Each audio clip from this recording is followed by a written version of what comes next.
একজন বিখ্যাত সায়েন্টিস্ট মানে পৃথিবীর সবথেকে সেরা একটা সায়েন্টিস্ট তাকে চাঁদের দেশে বা একটা কক্ষপথে যে স্যাটেলাইট আছে সেখানে একটা নাট ঢিল হয়ে গেছে সেজন্য তাকে পাঠানো হলো অফিসিয়াল অর্ডার।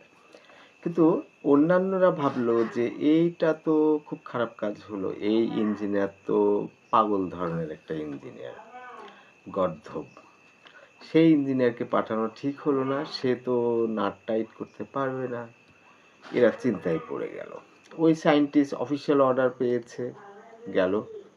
এখানে এরা আবার বুদ্ধি করলো, তো সায়েন্টিস্ট তো নাট টাইট করতে পারবে না, তাহলে একটা কাজ করা যায়, কোথাও একটা মানুষের হেল্প দরকার। তখন এক চালাক লোক জুটে গেল। সে বলল যে আমার কাছে এমন একটা মেশিন আছে, যে মেশিনের সাহায্যে এখানে একটা নাট টাইট দিলে ওই কক্ষপথে সেই মেশিনের নাইট টাইট হবে।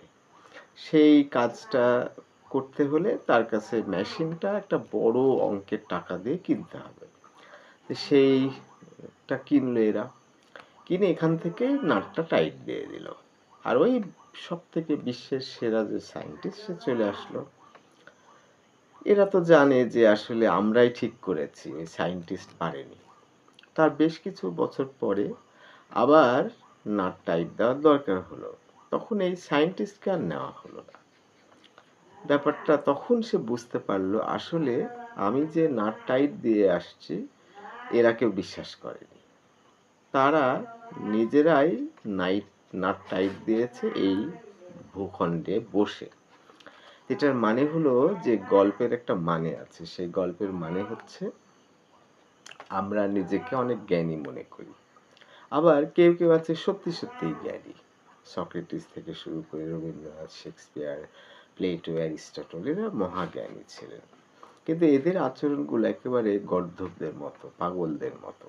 সেজন্য সাধারণ মানুষ তখন মনে করতো যে এরা একেবারে গর্দভ, মানে সত্যি সত্যি যারা পাগল বা গর্দভ আছে তাদের সাথে এদের তুলনা করা হতো। ঠিক একই ব্যাপার ঘটেছে এই সায়েন্টিস্ট, যেহেতু সে সব থেকে পৃথিবীর সেরা সায়েন্টিস্ট, সেজন্য ওদের একটা সন্দেহ হয়েছে যে এই পাগল সায়েন্টিস্ট এই কাজটা করতে পারবে না। তার মানে হলো যে বিশ্বে দিনে দিনে সেই মানের বিখ্যাত ব্যক্তির জন্ম হয়েছে ক্ষণজন্মা, অনেক সাধনা করে তারা অনেক জ্ঞানের অধিকারী হয়েছে, কিন্তু আমরা সাধারণ মানুষরা ওই লেভেলটা ধরতে পারি না। সেজন্য একেবারে বুদ্ধিহীন